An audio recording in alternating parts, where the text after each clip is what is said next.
ጤና ይስጥልን እንኳን ደህና መጣችሁ። ይህ አዲሱ የአዲስ አበባ ከተማ አስተዳደር ቱሪዝም ኮሚሽን ለመጀመሪያ ጊዜ ማለት በሚቻል ደረጃ በፓናል ውይይት ደረጃ ማለት ነው የኮሚሽኑ የጠራው ልዩ የውይይት መድረክ ነው። ከተለያዩ ተቋማት ከቱሪዝም ዘርፍ ከሚመለከታቸው ድርጅቶች ሁሉ ስለመጣችሁ እጅግ አድርገን ልናመሰግናችሁ እንወዳለን። እንደ ሀገር በቀል ማሻሻያ ከተደረገባቸው ከአምስቱ የኢኮኖሚ መሰረቶች ውስጥ አንዱ ቱሪዝም እንደሆነ ይታወቃል። ይህ ለዘርፉ መንግስት የሰጠውን ትኩረት በይበልጥ የሚያሳይ ነጥብ ነው።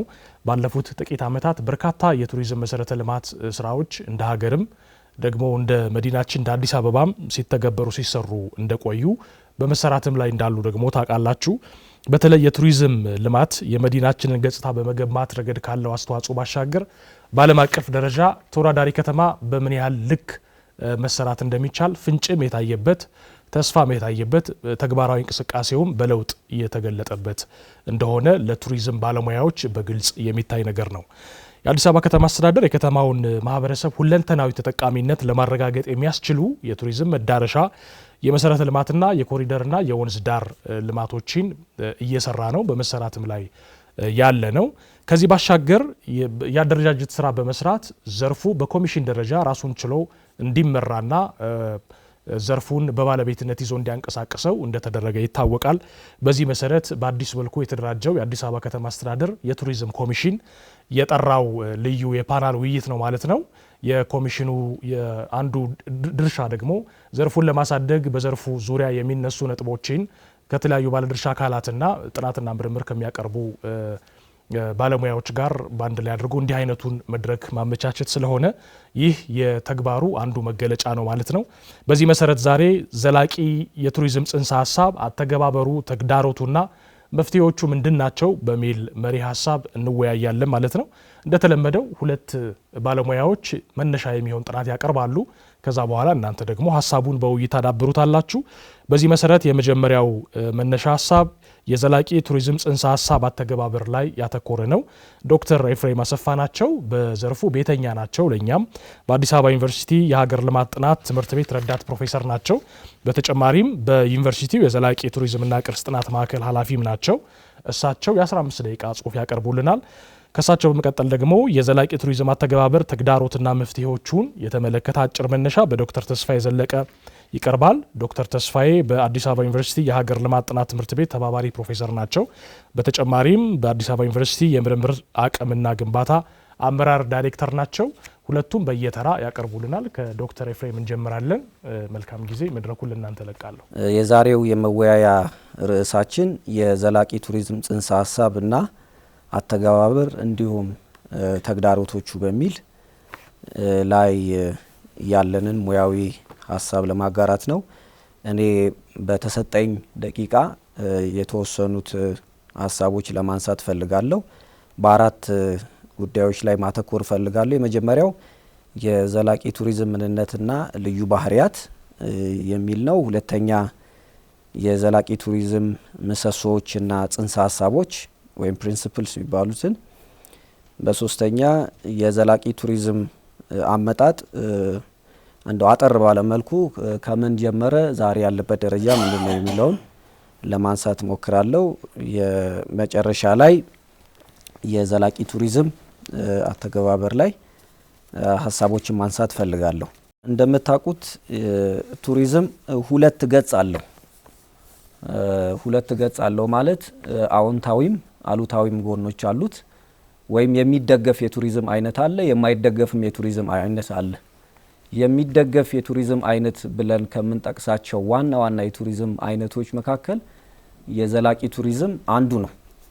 ዘላቂ ቱሪዝም ከጽንሰ ሀሳቡ ስንመለከት እንግዲህ ታሪካዊ አመጣጡ ወደ 1972 ወደ ኋላ ይመልሰናል። በኋላ ተመልሼ እመጣበታለሁ። ግን ዘላቂ ቱሪዝም ማለት ምን ማለት ነው የሚለውን በመጀመሪያ ደረጃ ለመመልከት ብሞክር ዘላቂ ቱሪዝም ማለት አገሪቱን ሀብት፣ ባህል፣ ተፈጥሮ ማዕከል ያደረገ የቱሪዝም ፍሬምወርክ ወይም አይነት ሲሆን ይህም የቱሪዝም አይነት አሁን ያለውን ትውልድ ፍላጎትን ብቻ ማዕከል ያደረገ ሳይሆን የመጪውንም ትውልድ ሀብት የመጠቀም ፍላጎትንም የሚያሟላ የሚያሳካ መሆን መቻል አለበት የሚል ትንበያ መስጠት እንችላለን። ስለዚህ ዘላቂ ቱሪዝም የቱሪዝም አይነት ሲሆን ያሉትን የቱሪዝም ሀብቶች፣ ቅርሶች፣ ባህል፣ ትውፊቶች፣ ተፈጥሮን ማዕከል ያደረጉ ሁሉንም ሀብቶችን በዘላቂነት ለአሁኑ ትውልድ ብቻ ሳይሆን ለሚቀጥለውም ትውልድ የሚያስተላልፍ ትውልድን ከጊዜ ወደ ጊዜ የሚገነባ የቱሪዝም አይነት ነው ማለት እንችላለን። እንደምታውቁት ከዚህ ከዘላቂ ልማት ጋር በተገናኘ በዓለም አቀፍ ደረጃ ትልቅ ደረጃ ቦታ የሚሰጠው ኮንፈረንስ አለ። እርዝ ሰሚት የሚባል ፍትሐዊ ሆነ ሀብት አጠቃቀምን ማስፈንና ምድርን በዘላቂነት ለመጠቀም ለሚቀጥለውም ትውልድ ለማሸጋገር ትኩረት ላይ ያደረገ ትልቅ ኮንፈረንስ ነበረ። እዛ ኮንፈረንስ ላይ ከተነሱ ሀሳቦች መካከል አንዱ ምንድነው? ምድርን ከአባቶቻችን የወረስነው ሳይሆን ከልጆቻችን የተዋስነው ነው። ስለዚህ በተውሶ ለሚቀጥለው ትውልድ የምናስተላልፈው ስለሆነ ከበፊት እናት አባቶቻችን የተዋስነው ሳይሆን ወደፊት ከሚመጡት ትውልድ ወይም ከልጆቻችን የተዋስነው የሚል ትልቅ ሀሳብ የተንሸራሸረበት እንደሆነ ይታወቃል። ይህ ማለት ነው ያሉንን የተፈጥሮ ሀብቶች፣ ባህሎች፣ ቫሊዩስ፣ ትራዲሽንስ እና ቢሊፍስ የሚባሉትን ከትውልድ ወደ ትውልድ ማሸጋገርን ትኩረት ያደረገ ሀብቶችን ለአሁኑ ትውልድ ብቻ ሳይሆን ለሚቀጥለውም ትውልድ ማስተላለፍ እንዳለብን ትኩረት የሚሰጥ ነው ማለት እንችላለን። ስለዚህ የዘላቂ ቱሪዝም ዋነኛ መለያ ባህሪው ከብዙሃን ቱሪዝም ወይም በእንግሊዘኛው ማስ ቱሪዝም ከሚባለው የሚለዩት ባህሪያት አሉት። የብዙሃን ቱሪዝም እንደምታውቁት ባህሪያቱን ብትመለከቱ አንደኛው በጣም በርካታ ቱሪስቶች በአንድ ጊዜ በተወሰነ ስፍራ ላይ የሚያደርጉት እንቅስቃሴ ማለት ነው። ስለዚህ እንደምታውቁት በአንድ የቱሪስት መዳረሻ ስፍራ የቱሪስቶች ቁጥር ከአቅሙ በላይ መሸከም ማይችልበት ወይም የኬሪንግ ካፓሲቲ የሚባለው መሸከም ከሚችለው በላይ እንዲሸከም ካደረግነው ያ የብዙሃን ቱሪዝም ብለን ልንጠራው እንችላለን። ስለዚህ ብዙሃን ቱሪዝም ከዘላቂ ቱሪዝም ተጻራሪ ነው ወይም ከዘላቂ ቱሪዝም ጋር አብሮ የማይሄድ ጽንሰ ሀሳብ ነው ያለው። ለምንድን ነው አብሮ የማይሄደው ካለን አንደኛ ብዙ ቱሪስቶች በአንድ ስፍራ በአንድ ጊዜ ሊመጡ ከሆነ ያ ቦታ የመሸከም አቅሙ ከሚችለው በላይ እንዲሸከም እያስገደድ ነው ማለት ነው። ለምሳሌ ይሄን ህንጻ ብንመለከት የራሱ ሎድ አለ፣ እንደገና ደግሞ ሌላ ተጨማሪ የኛም ሎድ መሸከም የሚችለው ድረስ አለ። ከዛ በላይ መሸከም ግን የማይችልበት ደረጃ አለ። ልክ እንደዛ ሁሉ የብዙሃን ቱሪዝም ከዘላቂ ቱሪዝም የሚጻረሩ ሀሳቦች አንደኛው ከአቅሙ በላይ ሳይቱ እንዲሸከም ያስገድዳል። ሁለተኛው ማህበረሰቡ ብዙ ቱሪስቶች በመምጣታቸው ምክንያት የእለት ተዕለት ኑሯቸው እንዲስተጓጎል ይሆናል። የትራፊክ ኮንጀስሽን ይፈጠራል፣ የቪዥዋል ፖሊሽን ይፈጠራል። ከዚህ በተጨማሪ የኢኮኖሚውንም በብዙ መልኩ ቢደግፍም ብዙ ቱሪስቶች በመምጣታቸው ምክንያት ያላቸው የመግዛት አቅም ካለው ማህበረሰብ አንጻር ስንመለከተው የተሻለ ስለሆነ ብዙ የመክፈል ቴንደንሲ አላቸው። ስለዚህ በተወሰነ ደረጃም ቢሆን ኢንፍሌሽንን ወይም የዋጋ ውድነትንም ሊያስከትል ይችላል። ቅርሶችን ሊያወድም ይችላል። ብዙ ቱሪስቶች በአንድ ጊዜ አንድ ስፍራ የሚመጡ ከሆነ ያ የመሸከም አቅም ስለማይኖረው ቅርሱም ሊወድም ይችላል። ስለዚህ ለዚህ ኦልተርኔቲቭ ተብሎ ከ1980ዎቹ ወዲህ ለብዙሃን ቱሪዝም ተለዋጭ ወይም ኦልተርኔቲቭ የተሻለ የቱሪዝም አይነት ተብሎ በብዙ መድረኮች ላይ በፕሪንሲፕሎች እየተነገረ ያለው የዘላቂ ቱሪዝም ነው። ስለዚህ የዘላቂ ቱሪዝም ከብዙሃን ቱሪዝም የሚለየው አንደኛ በቁጥር አነስ ያሉ ቱሪስቶችን ፕሮሞት ያደርጋል። ሁለተኛ ቱሪስቶቹ ራሱ የአካባቢውን ማህበረሰብ ባህል፣ ስነ ምግባር፣ ተፈጥሮን የሚያደንቁ፣ የሚንከባከቡ፣ የሚጠብቁ ቱሪስቶችን ኢንከሬጅ ያደርጋል ወይም እንዲመጡ ያበረታታል። የሚመጡት ቱሪስቶች ደግሞ ከመጡ በኋላ ቅርሶችን መንከባከብ ላይ፣ መጠበቅ ላይ፣ ተፈጥሮን ማድነቅ ላይ ብቻ ሳይሆን ተፈጥሮም እንዲጠበቅ ደግሞ የራሳቸውን ኮንትሪቢዩሽን ያደርጋሉ። ለምሳሌ የታክስ ተጨማሪ ታክስ ለመክፈል ፍላጎት ይኖራቸዋል። ዊሊንግነስ ቱ ፔይ ለግሪን ፕራክቲሶች ለተፈጥሮ ማዕከል ላደረጉ ስራዎች ተጨማሪ ክፍያ ለመክፈል በጣም ከፍተኛ ፍላጎት ያላቸው ናቸው። ሌላኛው የዘላቂ ቱሪዝም ከብዙሃን ቱሪዝም የሚለየው የዘላቂ ቱሪዝም በባህሪው አነስተኛ ነው፣ ስሞል ስኬል የሚባል ነው። ብዙ የቱሪዝም አገልግሎት መስጫ ተቋማት አብዛኞቹ የሚባሉት አነስተኛ የኢኮኖሚ አቅም ባላቸው የህብረተሰብ ክፍል ነው። ለምሳሌ አካባቢ ውስጥ የምንመለከታቸው የቡና መሸጥ ሊሆን ይችላል፣ አነስተኛ ምግብ ማብሰያ ቤቶች ሊሆኑ ይችላሉ። ማህበረሰቡ እየተደራጀ አገልግሎት የሚሰጥበትና ቀጥተኛ ተጠቃሚበት የሚሆንበትን ስርዓት የሚገነባ ነው የዘላቂ ቱሪዝም። ማስ ቱሪዝምን የምንመለከተው ከሆነ አገልግሎት ሰጪ ተቋማትም የሚመጡት ቱሪስቶች ብዙ ስለሆኑ ለነዚህ የቱሪስቶች አገልግሎት የሚሰጡት ተቋማትም ስኬላቸው ትልቅ ነው። ትልልቅ ሆቴሎች፣ ትልልቅ ሪዞርቶች፣ ትራንስፖርቴሽን ድርጅቶች፣ ኤርላይን ካምፓኒዎች፣ ሎጆች ትልቅ ናቸው። ስለዚህ ከውጭ የሚመጡ ባለሀብቶችን የሚስቡ ናቸው። ስለዚህ የሚመጣውም ጥቅም ቀጥተኛ በሆነ መልኩ ወደ ማህበረሰቡ የሚገባበት እድል ዝቅተኛ ነው ከዛኛው አንጻር ስንመለከተው ማለት። ስለዚህ የዝቅተኛ ኢኮኖሚ ላላቸው ማህበረሰብ ክፍሎች ጥቅም ቀጥተኛ የሆነ ኢኮኖሚያዊ ተጠቃሚነትን ያረጋግጣል። ባህላቸውን እንዲጠብቁ፣ ተፈጥሮን እንዲንከባከቡ የሚረዳ የቱሪዝም አይነት ነው ማለት እንችላለን። ሁለተኛው የዘላቂ ቱሪዝም ምሰሶዎችና ጽንሰ ሀሳቦችን ስንመለከት እንግዲህ ዘላቂ ቱሪዝም የተዋቀረባቸው 3 ምሰሶዎች አሉ ወይም ፒላርስ የሚባሉ ማለት ነው። አንደኛው ኢኮኖሚያዊ ፒላር ነው። ሁለተኛው ማህበራዊ ምሰሶ ነው። ሶስተኛው ከባቢያዊ ምሰሶ ነው። እነዚህ ምሰሶችን በተወሰነ መልኩ እየነካካው ለማስቀመጥ እፈልጋለሁ። ማንኛውም ቱሪዝም የኢኮኖሚያዊ ተጠቃሚነትን ማምጣት አለበት የሚል እሳቤ አለ።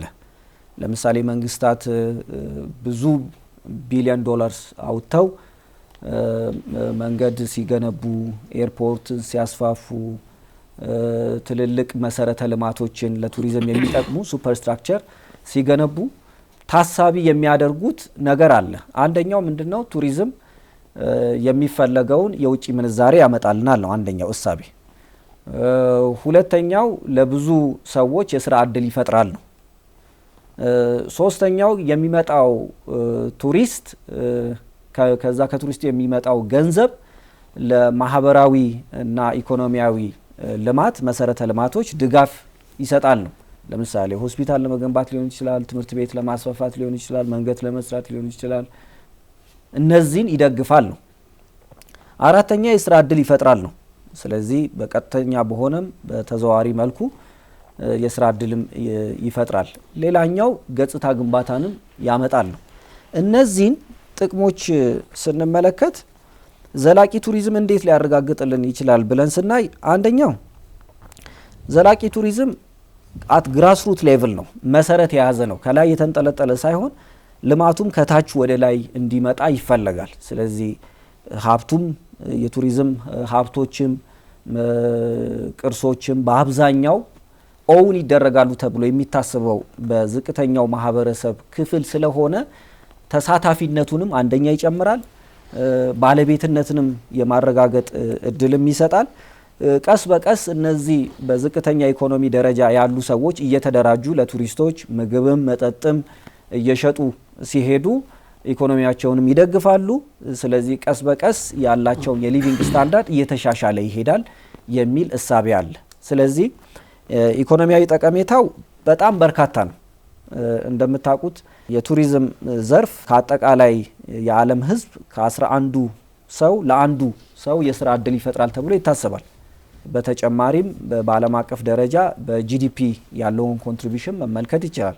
በኢትዮጵያ ደረጃም ያለውን መመልከት ይቻላል። ለምሳሌ በኢትዮጵያ ያለው ኮንትሪቢዩሽን ስንመለከት ቱሪዝም ወደ 6.7% የኢትዮጵያን ጂዲፒ ኮንትሪቢዩት ያደርጋል። ኦልሞስት የዛሬ 2 ዓመት ዳታ እንኳን ብንመለከት ማለት ነው። ይሄ እየተሻሻለ ይመጣል ተብሎ ይታሰባል። ስለዚህ የስራ እድል ፈጠራ ላይ ያለው ተጽዕኖ ከፍተኛ ነው። ለመንግስት ሆቴሎች፣ ሪዞርቶች፣ ሎጆች ታክስ ይከፍላሉ። የስራ እድልም ፈጠራ ላይ ከፍተኛ የሆነ ጥቅምም ያመጣል ማለት ነው።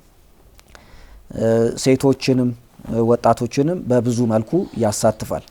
ማህበራዊ ጠቀሜታውን ስንመለከት እንግዲህ እንደነገርኳችሁ ቱሪዝም የአንድን ሀገር ማህበረሰብ ወደ አንድ የመሰብሰብ ባህሉን እንዲያውቅ ከሌላው እንዲማር ይሄ ሶሻል ካፒታሉን ቢውልድ እንዲያደርግ እድልም ይፈጥራል። ስለዚህ በዝቅተኛ ማህበረሰብ ክፍል ያሉት ህዝብ በአንድ ላይ ሆነው በመደራጀት የቱሪስቶችን ፍላጎት ለማሟላት አገልግሎት ሊሰጡ ይችላሉ። ለምሳሌ ተደራጅተው ቡና ቤት ሊከፍቱ ይችላሉ። ተደራጅተው አነስተኛ መዝናኛ ስፍራንም ሊከፍቱ ይችላሉ። ስለዚህ በብዙ መልኩ ማህበራዊ ጠቀሜታም አለው። ያላቸውን ባህል እውቀት ሼር ያደርጋሉ። አንዱ ያለውን ሌላ የሌለውን ከሌላው ይማራል። ስለዚህ ይሄ አዳዲስ አሳቢዎችንም ይፈጥራል። አይዴንቲቲንም ቢውልድ ያደርጋል። ዩኒቲንም ያጠናክራል። ስለዚህ አንድነትንም የማጠናከር እድሉ ከፍተኛ ነው ማለት እንችላለን። ሌላኛው ከባቢያዊ ጥቅም ነው። የኢንቫይሮንመንታል ቤኔፊት የሚባለው እስከ ሶስቱ ምሰሶች መካከል አንዱ ከባቢያዊ ምሰሶ ነው። ይሄ ኢንቫይሮንመንታል ፒላር የሚባለው ዘላቂ ቱሪዝም በባህሪው ባህልን እና ኢኮኖሚያዊ ጥቅምን ብቻ ማምጣት ሳይሆን አካባቢውንም በሚጠብቅ መልኩ ድጋፍ ይሰጣል። ለምሳሌ የሪስፖንሲብል ቱሪዝም የሚባል የቱሪዝም አይነት አለ። ሪስፖንሲብል ቱሪዝም ማለት ቱሪስቶች በሄዱበት ቦታ ሁሉ ማንኛውም የተፈጥሮ ወይ ጥብቅ ስፍራ ለምሳሌ ፓርክ ሊሆን ይችላል፣ ወይም ከተማ ውስጥ ያለ ቦታኒካል ጋርደን ሊሆን ይችላል። ሲጎበኙ ኃላፊነት ተሰምቷቸው በሄዱበት ሁሉ ምንም አይነት ተፈጥሮውን በማይጎዳ መልኩ ነው እንቅስቃሴ የሚያደርጉት። እሱ ብቻ ሳይሆን ኮንዘርቬሽን ላይ ይሳተፋሉ። ራሳቸው አንድ ላይ ፈንድም አፈላልገው ሊሆን ይችላል። የተራቆተ መሬት ካለ፣ የተራቆተ ደን ካለ፣ ቦታ ካለ ያንን የሚጠብቁበት ፈንድ የሚያደርጉበት ፓርቲሲፔት የሚሳተፉበት የቱሪዝም አይነት ስለሆነ አካባቢንም የሚጠብቅ እንደሆነ ይታወቃል።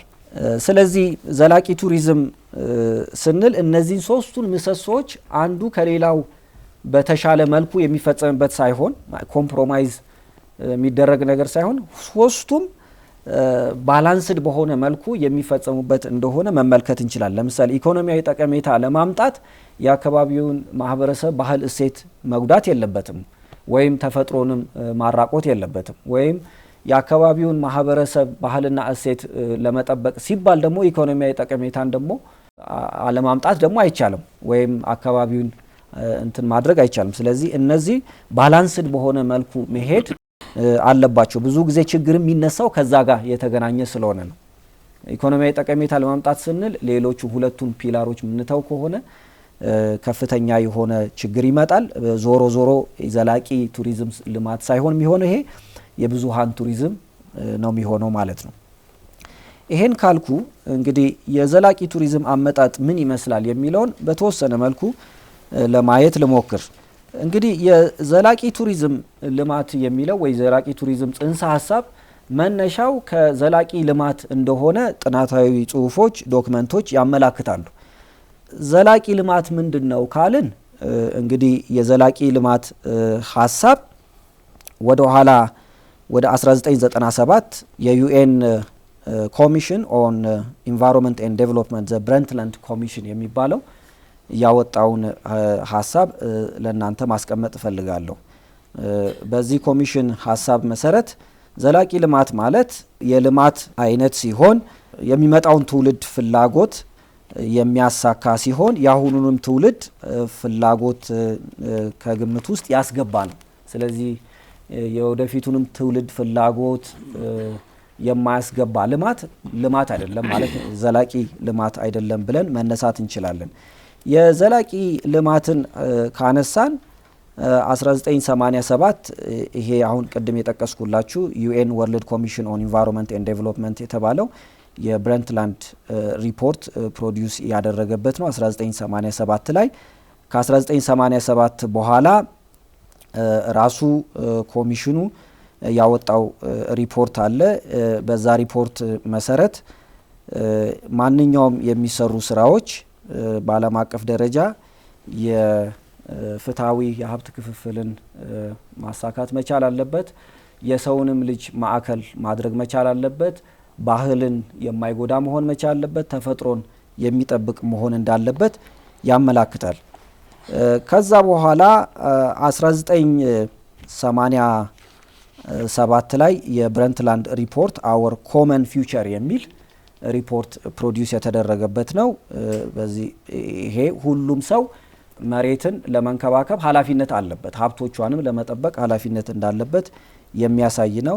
ከ1987 በኋላ 1992 በፈረንጆቹ ይሄው ኮሚሽን እርዝ ሰሚት አጀንዳ 21 ብሎ እና የራዮ ዲክላሬሽን ብሎ ያወጣቸው አጀንዳ 21 ኦልሞስት ወደ 8 ጽንሰ ሀሳቦች ላይ ትኩረት ያደረገ ግን ከቱሪዝም ጋር በተዘዋዋሪ ግንኙነት ያለውን ሪፖርት ፕሮዲውስ አድርጓል።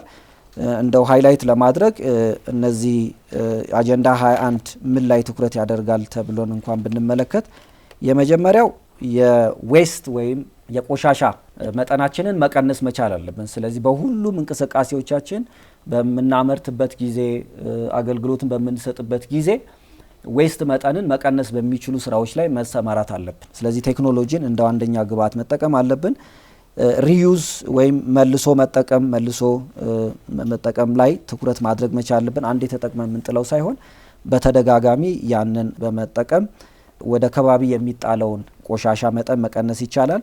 ሌላኛው ኢነርጂ ኢፊሸንሲ ላይ ወይም ታዳሽ የኃይል ላይ ትኩረት የሚያደርግ የማይተኩ የኢነርጂ ሶርሶች ላይ ትኩረት ከማድረግ የሚተኩ ታዳሽ ኃይሎች ላይ ለምሳሌ የፀሐይ ብርሃን ሊሆን ይችላል ላይ ትኩረት ማድረግ፣ ሀብቶችን ኮንዘርቭ ማድረግ ላይ ትኩረት ማድረግ፣ የውሃ ሀብታችንን በአግባቡ መጠቀም። ለምሳሌ ሆቴሎች ላይ ብንመለከት አንዳንድ ጥናታዊ ጽሁፎች እንደሚያሳዩት አንድ ቱሪስት 5 ስታር ሆቴል ላይ ለግዠሪ ሆቴል ላይ አውሮፓን የተጠናው ጥናት 5 ስታር ሆቴል ላይ የሚያደር አንድ ቱሪስት በቀን ከ170 እስከ 420 ሊትር ውሃ ይጠቀማል ይባላል።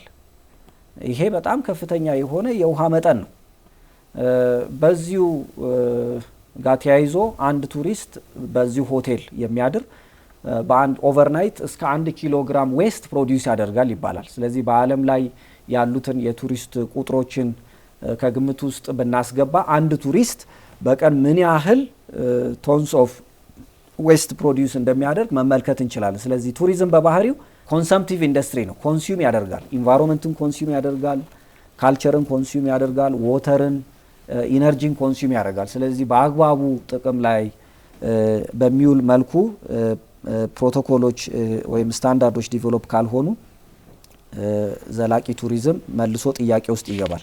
እነዚህንና የመሳሰሉትን ጽንሰ ሀሳቦች ከግምት ውስጥ የሚያስገባ ነው። ስለዚህ 1991 ላይ ይሄ አጀንዳ 21 እና የራዮ ዲክሌሬሽን ከተደረገ በኋላ ለመጀመሪያ ጊዜ በፈረንጆች 1995 ላይ የሰስተነብል ቱሪዝም ኮንፈረንስ ተብሎ የተከናወነ ትልቅ ኮንፈረንስ አለ። እዚህ ኮንፈረንስ ላይ ነው እንግዲህ ለመጀመሪያ ጊዜ ዘላቂ ቱሪዝም የዘላቂ ልማት አንዱ ፒላር እንደሆነ ወይም ከሱ ጋር ተሰናስሎ እንደሚሄድ ከግምቱ ውስጥ ያስገባው ማለት እንችላለን።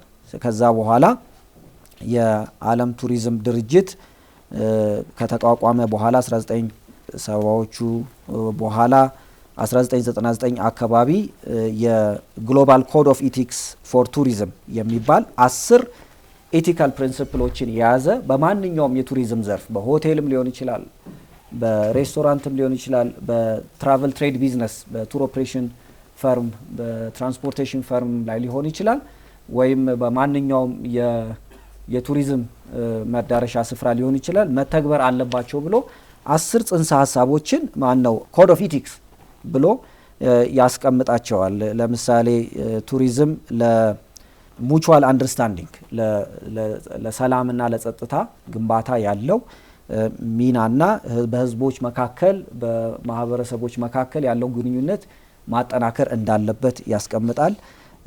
ለግለሰቦች እድገት ለግል እድገትና ለማህበራዊ እድገትም ያለውን ኮንትሪቢዩሽን ያስቀምጣል። ለዘላቂ ልማት ያለውን ኮንትሪቢዩሽን ያስቀምጣል። ቱሪዝም ባህላዊ እሴቶችን የሚጠቀምና እነሱንም ለማሳደግ እንደ ትልቅ መሳሪያ እንደሆነ ያስቀምጣል። ቱሪዝም ለሆስት ሶሳይቲስ ወይም ቱሪስቶች ሲመጡ የሚቀበሉ ማህበረሰቦችን ያላቸውን ኢኮኖሚያዊ ጠቀሜታን ያስቀምጣል። የቱሪዝም ባለድርሻ አካላት ለቱሪዝም እድገት ትልቅ ሚና እንዳላቸው ያስቀምጣል። ከቱሪዝም ማንኛውም ሰው የመንቀሳቀስ መብት እንዳለው በነገሮች መገደብ እንደሌለበት ያስቀምጣል። ለሰራተኞች በቱሪዝም ተቋማት ውስጥ ለሚሰሩ ሰራተኞችና ለስራ እድል ፈጣሪዎች ሚና እንዳለው ያስቀምጣል። መጨረሻ ላይ እነዚህን የጽንሰ ሀሳቦች ወይም ጽንሰ ሀሳብ ሳይሆን የፕሪንሲፕሎች ኮድ ኦፍ ኢቲክስ የሚተገብሩበትን ደግሞ መንገድ ያስቀምጣል። ስለዚህ እነዚህን ነገሮች ስንመለከት የዘላቂ ቱሪዝም አመጣጥ መሰረቱ አንደኛ የዘላቂ ልማት እንደሆነ ያሳያል። ሁለተኛ የዘላቂ ቱሪዝም የሚተገበርባቸው ዋና ምሰሶች የሚባሉትንም ያስቀምጣል። ማህበራዊ፣ ኢኮኖሚያዊና ተፈጥሯዊ እንደሆኑ ያስቀምጣል። ለዘላቂ ቱሪዝም አተገባበር ደግሞ ሁሉም ባለድርሻ አካላት የራሳቸውን ሚና ደግሞ መጫወት እንዳለባቸው የግሉ ዘርፍም የመንግስት አካላትም መጫወት እንዳለባቸው ያሳያል ማለት ነው። ይሄን ያህል ካልኩኝ የቀሩትን 1-2 ደቂቃዎች የዘላቂ ቱሪዝምና የዘላቂ ልማት አጀንዳዎች እንዴት ይተሳሰራሉ የሚለውን ላንሳና ሀሳቤን እጨርሳለሁ። ዘላቂ ቱሪዝም ከዘላቂ ልማት ወይም ሰስተነብል ዴቨሎፕመንት ጎልስ ኤስዲጂስ የሚሊኒየም ዴቨሎፕመንት ጎሎች ጋር በብዙ መልኩ ይተሳሰራል። ለምሳሌ እንደምታውቁት የሰስተነብል ዴቨሎፕመንት ጎልስ 17 ጎሎች አሉት። እያንዳንዱ ጎል የራሱ ኢንዲኬተር አለው። ከ17ቱም የዘላቂ ልማት አጀንዳዎች ጋር ቱሪዝም ይተሳሰራል። ለምሳሌ የመጀመሪያው ጎል ድህነትን ቅነሳ ወይም ኖ ፖቨርቲ የሚለው ነው። ስለዚህ እንደምታውቁት ዘላቂ ቱሪዝም ዋነኛው ትኩረት የሚያደርገው የአካባቢ ማህበረሰብን ተጠቃሚነት በሚያረጋግጡ ስራዎች ላይ ትኩረት ማድረግ ነው። ስለዚህ አት ግራስ ሩት ሌቭል የህብረተሰቡን ተጠቃሚነት ኢንሹር ማድረግ ነው። በስራ እድልም ሊሆን ይችላል፣ በገቢም በማመንጨት ሊሆን ይችላል፣ ያላቸውን ገቢ ምንጭን በማስፋት ሊሆን ይችላል። ስለዚህ ፖቨርቲን ታክል ያደርጋል። ሃንገር ላይ ወይም ረሃብን ማጥፋትም ላይ በተመሳሳይ መልኩ ሰፖርት ያደርጋል። ሄልዝንም ጉድ ዌልቢንግ ላይ ጥራት ያለው ትምህርት ጋር ከስርዓተ ጾታ እኩልነት ጋር ይያያዛል። ንጹህ ከባቢ አየርና የውሃ ከሁሉም ጋር ይገናኛል። ግን በዋነኛነት ከ3 የዘላቂ ልማት አጀንዳዎች ጋር በልዩ መልኩ ይገናኛል ብለን እናስባለን። አንደኛው ከዘላቂ ልማት 8 ጋር ይሄ ዲሰንት ወርክ ኤንድ ኢኮኖሚክ ግሮዝ የሚባለው በቱሪዝም ዘርፍ ውስጥ የሚሰማሩ ሰራተኞች ዓለም አቀፍ ስታንዳርድን በጠበቀ መልኩ ኢኳል በሆነ መልኩ ትሪት መደረግ መቻል አለባቸው የሚል ትልቅ የሆነ ጽንሰ ሀሳብ ነው። ስለዚህ እኩል ስለሚሰሩ ሰራተኞች እኩል ክፍያ፣ ያለ ጾታ መድሎ፣ የስራ ሁኔታን በጥሩ መልኩ ማስተካከል፣ ለስራ በሚመች መልኩ የስራን ኢንቫይሮንመንት መቀየር የሚሉት ጋር እና የኢኮኖሚ ግሮዝ ጋር በብዙ መልኩ ይቆራኛል። እንዲሁ ከጎል 12 ጋር ሪስፖንሲብል ኮንሰምፕሽን ኤንድ ፕሮዳክሽን ጋር ከሚለው ጋር ቱሪዝም እንደምታውቁት ኮንሱም ያደርግ ነው ሴክተር ነው። ስለዚህ ብዙ ኢንፑትንም ከተለያዩ ሴክተሮች ይወስዳል። ከግብርና ይወስዳል፣ ከማኒፋክቸሪንግ ይወስዳል፣ ከአግሪካልቸር ይወስዳል፣ ከቴክስታይል ይወስዳል፣ ከብዙ ሴክተሮች ይወስዳል። እነዚህን የወሰዳቸውን ግብአቶች በምን መልኩ ነው ወደ ኢንቫይሮንመንቱ የሚጥለው የሚለው በጣም ትልቅ ጥያቄ ነው። ስለዚህ ሲጠቀምም በተቻለ መጠን በትንሽ ግብአት ብዙ አውትፑት ፕሮዲውስ ማድረግ መቻል አለበት እና ወደ ኢንቫይሮንመንትም የሚለቀቀውን በካይ ውጤቶችን በሚቀንስ መልኩ ቴክኖሎጂዎችን መጠቀም መቻል አለበት። ኃላፊነት በሚገባው መልኩ መጠቀም መቻል አለበት። ሌላው ከጎል 14ም ጋር ልክ እንደዚሁ ይገናኛል። ላይፍ ቢሎ ወተር። ስለዚህ ያለን በውሃ ውስጥ ያሉ እንስሳትን በአግባቡ መጠቀም መቻል አለብን የሚል ሀሳብ ነው። በመጨረሻ የዚህ የስቴክሆልደሮች አስፈላጊነት ለዘላቂ ቱሪዝም ልማት መሳካት በጣም ወሳኝ ነው። እንግዲህ ባለድርሻ አካላት አንድ እጅ ብቻውን እንደማያጨበጭብ ሁሉ የቱሪዝም ስራ በአዲስ አበባ የቱሪዝም ኮሚሽን ብቻ የሚሰራ አይደለም። ስለዚህ የብዙ ባለድርሻ አካላትንም የላቀ ተሳትፎ ይፈልጋል። ከትምህርት ተቋማት ጋር፣ ከዩኒቨርሲቲዎች ጋር፣ ከአካባቢው ማህበረሰብ ጋር፣ ንግዱ ማህበረሰብ ጋር ለምሳሌ ከቱሪዝም ቢዝነሶች፣ ከሆቴሎች፣ ከሬስቶራንት፣ ከሎጅ ጋር፣ ከቱሪዝም አስጎብኚ ድርጅቶች ጋር፣ ከተለያዩ አሶሲዬሽኖች ወይም ማህበራት ጋር በተቀናጀ መልኩ ስራዎችን መስራት ያስፈልጋል። ካልሆነ በስተቀር የሚሰሩ ስራዎች የሚታቀዱ እቅዶችም ላይ ብቻ ተንጠልጥለው ስለሚቀሩ ጠንከር ያለ የባለድርሻ አካላት የቅንጅት ስራና የሚሰሩ ስራዎችንም በየጊዜው መገምገምና አስፈላጊዎች እርምጃዎችን መውሰድ እንደሚገባ ለመግለጽ እፈልጋለሁ። ስላዳመጣችሁ አመሰግናለሁ። ወደ ተግዳሮቶች ስንመጣ የመጀመሪያው ተግዳሮት ብለን የምናስቀምጠው የአስተሳሰብን ነው። የዘላቂ ቱሪዝም ልማት አስተሳሰብ ሁሉም የማህበረሰብ ክፍል ውስጥ ጽንሰ ሀሳቡ ምን ያህል ሰርጎ ገብቷል የሚለው ትልቅ ጥያቄ ነው። ስንቶቻችን የዚህ የዘላቂ የቱሪዝም ልማት አስተሳሰብ ውስጣችን አለ? ስንሰራ ስራዎችን ስንሰራ እቅድ ስናቅድ ስናስተምር ስንመራመር ስንነግድ በየሴክተሩ ቱሪስቶች መጥተው በተለያየ የቱሪዝም መስህብ ላይ ሲሄዱ ምን ያህል ይሄንን የዘላቂ የቱሪዝም ጽንሰ ሀሳብ ውስጣችን አስቀምጠን በተግባር ላይ እናውለዋለን የሚለው ትንሽ የሚያጠያይቅ ነው የሚሆነው። ስለዚህ እንደ መፍትሄ አቅጣጫ የሚቀመጠው አሁንም ቢሆን ትላልቅ በዚህ ዘርፍ ካምፔኖች ያስፈልጋሉ። ሚዲያዎች እንዲህ አይነት ውይይቶች፣ መድረኮች ያስፈልጋሉ ማለት ነው። ምናልባት እንግዲህ የዘላቂ የልማት ቱሪዝም ወይም የዘላቂ የልማት ግቦች እስከሚቀጥለው 5 ዓመት ይመስለኛል የቀረው አሁን ካለን እንትን በዚህ በሚቀጥሉት 5 ዓመታት ውስጥ ከዚህ በፊት ከሰራናቸው ይልቅ ነገሮችን አቺቭ ለማድረግ ለማግኘት ብዙ ጥረት ብዙ ስራዎች መሰራት እንዳለባቸው የተደረጉት የምርምር አሴስመንቶች ያሳያሉ። በዓለም ላይም በእኛም ሀገር በዚህ ዘርፍ ትኩረት ሰጥተው የሚሰሩ ሴክተር መስሪያ ቤቶች አንዳንዶቹ ላይ በደንብ መሰራት እንዳለባቸው ቅድም ባልደረባዬ እንዳነሳው እነኛ 17ቱ የዘላቂ የልማት ግቦች ላይ መሰራት ያለባቸው ነገሮች ብዙ እንደሆኑ ያሳያሉ። እንግዲህ ምናልባት አሁንም ቢሆን ጽንሰ ሀሳቡ ላይ የጋራ መግባባት ላይ መድረስ መቻል አለበት የሚል ነው። ታች ፓርክ ውስጥ የሚሰራ አንድ ሰራተኛ የሚናገረው ቋንቋና ቢሮ ውስጥ የተቀመጠ ያንን የሚያቀናጅ የሚከታተል አመራር ላይ ያለ ሰው ከዛም በኋላ ደግሞ ከፍ ባለ ደረጃ በፖሊሲና በስትራቴጂዎች የሚናገር ሰው ቋንቋቸው ተመሳሳይ መሆን መቀራረብ መቻል አለበት። የዘላቂ የልማት የቱሪዝም ልማት ሲተገብር ሲሰራው የሚሸራረፍ ከሆነ በጣም አስቸጋሪ ይሆናል ማለት ነው። ስለዚህ ጽንሰ ሀሳቡ ላይ አሁንም በተወሰነ መንገድ የተንሸዋረረ አስተሳሰቦች ይታያሉ።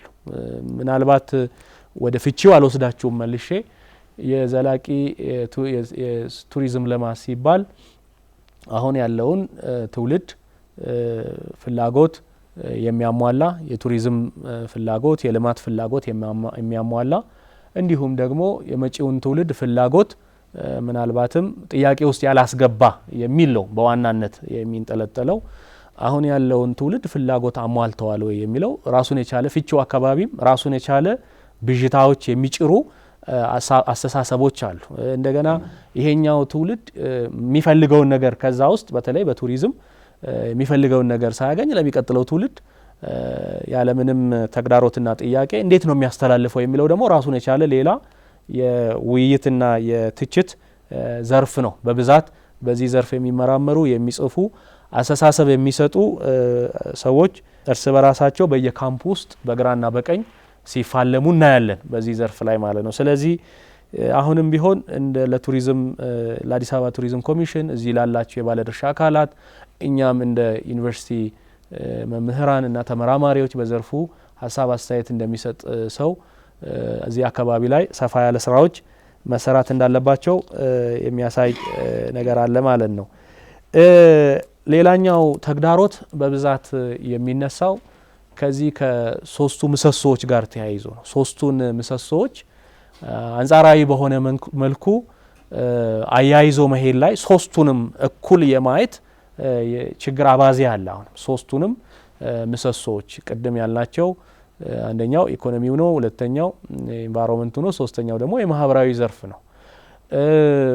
እነኚህ ዘርፎች አሁንም በእኩል የማየት ሶስቱን የማስኬድ ችግሮች ላይ በተለይ እነኚህ በእቅዶቻችን ውስጥ በምንሰራቸው እቅዶች ውስጥ በምናወጣቸው በምንነድፋቸው ስትራቴጂዎች ውስጥ በደንብ እና መሬት ላይ ሲወርድ ምን ማለት ነው የምንሰራቸው ስራዎች ምን ማለት ነው የሚለውን ትንሽ መታየት ካለባቸው አካባቢዎች አንዱ ያንን ነው የሚያሳየው።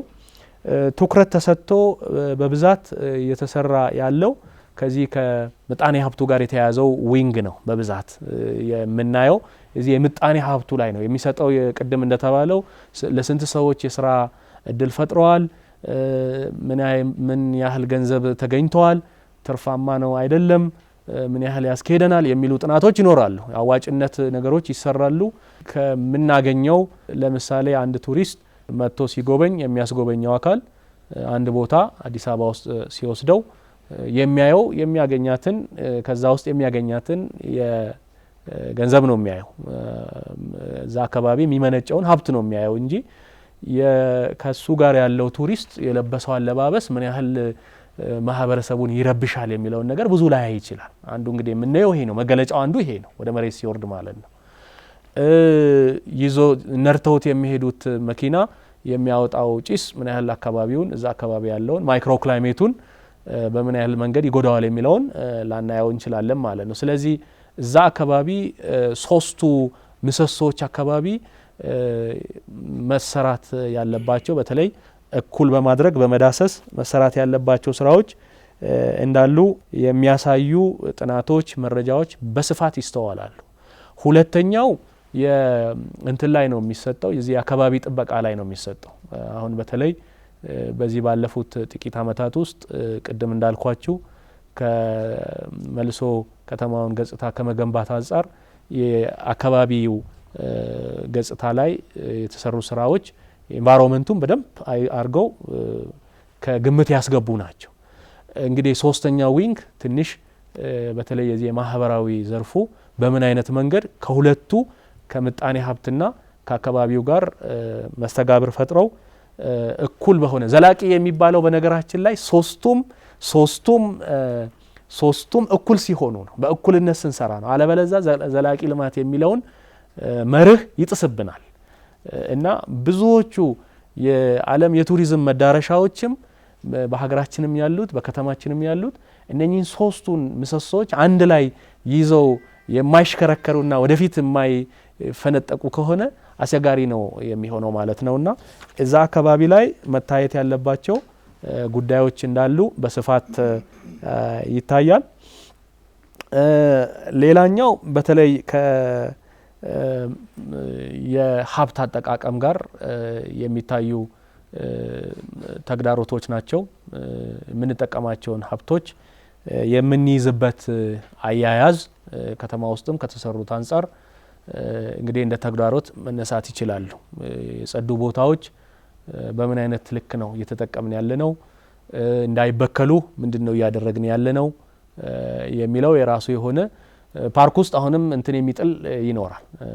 የፕላስቲክ እንትን ተጠቅሞ የሚጥል ይኖራል። ቅድም ካልኳችሁ ከጽንሰ ሀሳብ ጋር ሊያያዝ ይችላል። ከተማ ኮሪደር ላይ እያያችሁት ሳር ላይ አትሄድ እየተባለ የሚሄድ ይኖራል። ምን ያህል መስተጋብር አለው ያ የተሰራው ስራ የሚለውን ታውቃላችሁ። ምን ያህል ጥቅም እንዳለው ይታወቃል። ነገር ግን ያንን የሀብት አጠቃቀም ላይ አሁንም የተሰሩት ስራዎች በተለይ መዳረሻዎቹን መልሶ ከመንከባከብ እንግዲህ አንዱ ዘላቂ የሚያደርጋቸው የረጅም ጊዜ አገልግሎት ነው። ረጅም ጊዜ አገልግሎት ካልሰሩ ዘላቂነታቸው ጥያቄ ውስጥ ይገባል። ለሚቀጥሉት ምናልባት 100 በለው 50 በለው 70 አመታት ስራ እንዲውሉ የተሰሩ ስራዎች መልሶ አሁን ከኛ ከአጠቃቀም ጉድለት ምናልባትም የሚሰጡት አገልግሎት እድሜያቸው ያጠረ ይሄዳል። ስለዚህ ይሄ ከአየር ብክለቱ ጋር ይያያዛል፣ ከምናመነጨው ቆሻሻ ጋር ይያያዛል፣ ከምንጠቀመው የሀብት ቅድም እንዳልኳችሁ ከዚህ ከቆሻሻ አወጋገር ስርዓቱ ጋር ይያያዛል። በአጠቃላይ ከሀብት አጠቃቀም ጋር ለሀብት ያለን ግንዛቤ ለሀብት ያለን ትኩረት እና በእነኚህ በተሰሩ ስራዎች ዙሪያ ያሉ ነገሮችን መልሶ የማየት ስራዎችን ይፈልጋል ማለት ነው። አልፎ አልፎ ቢሆንም ባህልን በምንሸጥበት ጊዜ የባህል ዘርፎች ላይ በትንሹም ቢሆን የሚስተዋሉ ተግዳሮቶች አሉ። ባህልን እንደማንኛውም እቃ የመቁጠር አባዜ ባህል ማንነት አይደንቲቲን የዚህ የዘላቂ የቱሪዝም ልማት መሰጋብሩን ያሳድጋል የሚል ባልደረባዬ ቅድም ሲያነሳ ነበረ። ወደ ጫፍ ደግሞ የወጡ አስተሳሰቦች ይስተዋላሉ ይታያሉ። እነኚህ በተለይም እንደ ማንኛውም እቃ ባህልን የመቁጠር ያ የባህል ከጊዜ ወደ ጊዜ እሴቶች በትንሹ የጀመረው ነገር እየታጠበ እያለ ከጊዜ በኋላ መልኩን ቅርጹን ይዘቱን እየቀየረ ይሄድና ሌላ የማናቀው ብራንድ ይሆናል ማለት ነው። እንግዲህ በዘመነ ሉዓላዊነት እነኚህ አይነት ነገሮችን መጠበቅ አለብን። ግን እነኚህን የሚመጡትን በራዥ የሆኑ አካሄዶችን በተወሰነ መንገድ ሀገራዊ በሆነ ከተማዊ በሆነ የከተሜነት የኛን ባህል ወግ በተላበሰ መንገድ የማቆየት የመጠበቅ ስራዎች የማይሰሩ ከሆነ ሁሉም ነገር በገንዘብ አይን ብቻ የሚተመን የሚቆጠር ይሆንና የማንነት የአይደንቲቲ የሚሉ ጥያቄዎች እየዘቀጡ ይሄዳሉ ማለት ነው። ስለዚህ ትንሽ ቆም ብለን ማየት ማሰብ ያለብን ቦታዎች አሉ ማለት ነው። እንግዲህ በዘላቂ ልማት አስተሳሰብ ውስጥ ትልቁ የማህበረሰብ ተሳትፎን ማጠናከር ነው። የማህበረሰብ ተሳትፎ የሌለበት የልማት ስራ ማንኛውም የልማት ስራ ዘላቂ እንደማይሆን ይሄ በዓለም መድረክ በጥናት እንዲሁም በሀገራችንም የተረጋገጠ ነው። ባለቤትነት ስሜት ከሌለው የኔነት ስሜት ከሌለው በማንኛውም ስራ ውስጥ ምንም አይነት ስራ የትም አይደርስም። ይሄ በቃ የታወቀ ነው። ምንም የሚያከራክረን የሚያነጋግረን ጉዳይ የለውም። ይሄ የተሳትፎና የኔነት ባለቤት የሚለው ከውስጥ ነው መመንጨት ያለበት፣ ከውጪ የሚመጣ ሳይሆን ይሄ የኔ ነው የሚለውን አስተሳሰብ ማምጣት መቻል አለብን። አንዳንድ ጊዜ አንድ ቦታ ላይ እንደዚሁ አይነት አነስ ባለ እንትን ለሚዲያ አልነበረም የሆነ ውይይት እያደረግን እያለው አንደኛውን ተሳታፊ የሆነ ጥያቄ ጠየቅኩት። የጠየቅኩት ጥያቄ በአገሪቱ ውስጥ ካሉ የቱሪዝም መስህቦች አንዱን ቦታ ነበር የጠየቅኩትና አላቀውም አለኝ እና ኦኬ አለማወቁ አንድ ነገር ነው፣ በጣም የሚታወቅ ቦታ ነው። ለምን ይሆን ያላወቀው ብዬ ትንሽ ለመኮርኮር ሞከርኩኝና ለምንድን ነው ያላወቀው ብዬ ምን ያደርግልኛል? ይሄ በጣም ችግር ነው። እንደዚህ አይነት አስተሳሰቦች በጣም አስቸጋሪ ናቸው። አዲስ አበባ ውስጥ ያሉ የቱሪዝም ፓርኮች የኔ ናቸው፣ የመንግስት ብቻ አይደሉም። መንግስት ሰራቸው፣ ተጠቃሚው እኔ ነኝ፣ ህዝቡ ነን። ከዚህ ውስጥ ትሩፋቱን የምናገኘው በጋራ እኛ ነን የሚለው የኔ ነው የኔነት ስሜትን የማናዳብርና የማናመጣበት ከሆነ በጣም አስቸጋሪ ነው የሚሆነው። እዚህ ያለ እዛ ያለ መዳረሻ እኔን ይመለከተኛል፣ ምን አስተዋጽኦ አለኝ፣ ምን አይነት የምርምር ስራዎች መስራት አለብኝ፣ ምን አይነት የኮንዘርቬሽን ስራዎች በዚህ ዙሪያ ላይ መሰራት አለበት ብሎ የማያስብ የማያመጣ ከሆነ አስቸጋሪ ነው የሚሆነው። ቅድም እንዳልኳችሁ ይሄ ወደ ምንድን ነው የሚመራው? ሀብቶቻችንን በተለይም በቱሪዝም ዘርፍ ያሉትን በከተማ ውስጥ አሁን እየተሰሩ ያሉትን በቀላሉ ዲፕሪሺየት እያደረጉ እንዲሄዱ ያደርጋል ማለት ነው። ስለዚህ የኔነት ስሜት ተሳትፎ በጣም እጅግ የላቀ መሆን አለበት። እሱም ከምን ጋር መያያዝ አለበት? ከሚያገኘው ማህበረሰቡ ከሚያገኘው ጥቅም ጋር መተሳሰር መቻል አለበት። የኔነት ስሜት አንዱ ከሚመጣባቸው መንገዶች ውስጥ ቀጥታም ይሁን በተዘዋዋሪ ከዛ ዘርፍ የማህበረሰቡ እያንዳንዱ የማህበረሰብ አካል ጥቅምን ኢኮኖሚያዊ ጥቅምን ማግኘት መቻል አለበት። ያንን የማስተሳሰር ስራ የቱሪዝም ኮሚሽኑ የሌሎች የባለድርሻ አካላት ሊሆን ይችላል። ስለዚህ የኔነት ስሜትን ከሚያዳብሩ አካሄዶች ውስጥ አንደኛው የጥቅም ተጋሪዎች እንዲሆኑ የማህበረሰብ ክፍል ላይ የእሴት ሰንሰለቱ ላይ ማስተሳሰር ላይ ያስፈልጋል ማለት ነው። አሁን እንደምናየው በየቱሪዝም ዘርፉ ላይ በየኮሪደሩ ላይ የተከፈቱ የቱሪዝም ስታብሊሽመንቶች የመቆያ ቦታ የረፍት ሰዎች ቁጭ ብለው የሚወስዱት እሱ እንደዛ አይነት ስራዎች በስፋት መሰራት መቻል አለባቸው። አንዱ ጠቋሚ እሱ ነው በነገራችን ላይ እና በየፓርኩ ውስጥ የህብረተሰቡን እዛ አካባቢ ያለውን ግማሹን የሆነ ነገር እንዲያከራይ ፈረስ እንዲያከራይ ባህላዊ የሆኑ ነገሮችን እንዲያቀርብ በግልና በመንግስት አጋርነት ስርዓት ውስጥ ተደራጅቶ ገብቶ ስራዎችን እንዲሰራ እኚህ የዚህ መገለጫዎች ናቸው። የኔነት ስሜት የሚመጣው በምንድን ነው የሚመጣው? በትንሽም ትሁን በትልቅም ትሁን የኢኮኖሚ የተጠቃሚ መሆናቸውን ማረጋገጥ መቻል ስንችል ነው። እዛ አካባቢ ላይ ፓርቲሲፔሽንን በተመለከተ ከጽንሰ ሀሳቡ ጋር ያለው ተግዳሮት ስላለ ቢጠቀምም አብዛኛው ማህበረሰብ እየተጠቀመ እንደሆነ ብናይም የኔነት ስሜቱም አሁንም ያስቸግራል ማለት ነው። የተሰራው የፓርኮች ላይ መልሶ ህጋዊ ያልሆነ ቤት ቢገነባ የኔነት ስሜቱ የለም ማለት ነው። ይሄ በዛ ልክ መምጣት መቻል አለበት። በዛ ልክ መምጣት መቻል አለበት። የፍሳሽ አወጋገድ ጋር ተያይዞ ከሀብቶች አጠቃቀም ጋር ቅድም እንዳልኳችሁ ሲወጣ ዝም ብሎ የሚለቀው ከሆነ መልሶ የማይጠቀም ከሆነ ያም የራሱ የሆነ የሚያሳየው የሚጠቁመን ነገር አለ ማለት ነው።